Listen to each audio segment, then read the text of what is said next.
Good morning, everyone. I hope you guys are all having a blessed day. Mine's going really good. Yesterday we started out with beautiful skies, and then they started spraying, and they sprayed all day. And now today we got rain. I wonder what their end goal is with all this spraying. It's just the weirdest thing ever. And we're hit constantly. I mean, it's just like almost a daily thing. So listen, I wanted to talk to you guys today about your daily mission. And you can put a lot of things into the category of your daily mission as a Christian while you walk the earth. But Matthew breaks it down into who you are, not what you do. It says in Matthew 5:13-16, it says, "Ye are the salt of the earth, but if the salt has lost its savor, wherewith shall it be salted? It is thenceforth good for nothing but to be cast out and trodden under foot of men. Ye are the light of the world. A city that is set on a hill cannot be hid, neither do men light a candle and put it under a bushel, but on a candlestick, and it gives light to all that are in the house. Let your light so shine before men that they may see your good works and glorify your Father which is in heaven." So Matthew tells us that we are two things. We are to be salt and light. And that is your daily mission, to be salt and light. Salt was a commodity several hundred years ago, and especially back in biblical times.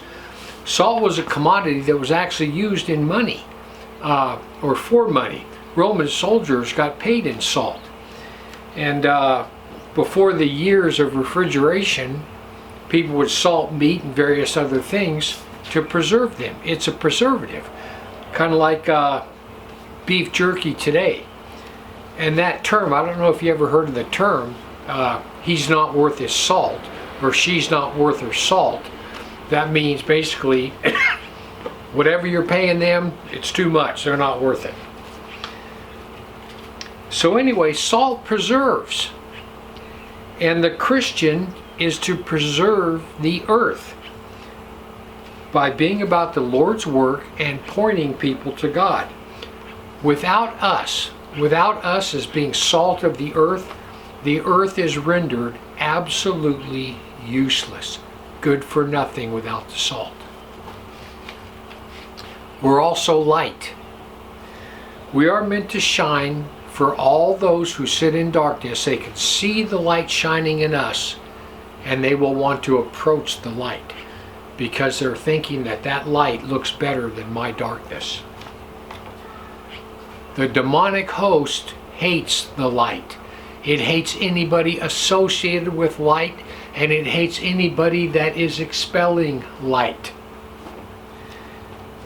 It exposes their efforts to keep people in darkness. That's why they hate it so much. Their goal is to cover your light with a bushel so that nobody can see it. Now, this is the question. Have the demonic host managed to put a bushel over your light where it doesn't shine? That bushel comes in the form of three things: either people or places or things. Is there anything, any kind of bushel that the demonic host has put over your light where it won't shine? People, places, or things? Because if your light's not shining for all to see, you need to fix that. This is what it says in Matthew 5:19. He says, "Whosoever shall break one of these least commandments and teach men so, he shall be called least in the kingdom of heaven. But whosoever shall do and teach, the same shall be called great in the kingdom of heaven." Whosoever shall do and teach. Do and teach has two sides to it. Your words, but mostly your actions. Is your light shining for all to see? Or has the demonic host managed to cover your light up with a bushel? Anyway, I just want to give you something to think about. Heaven or hell, you choose. Just remember, once you take your last breath, it's a done deal.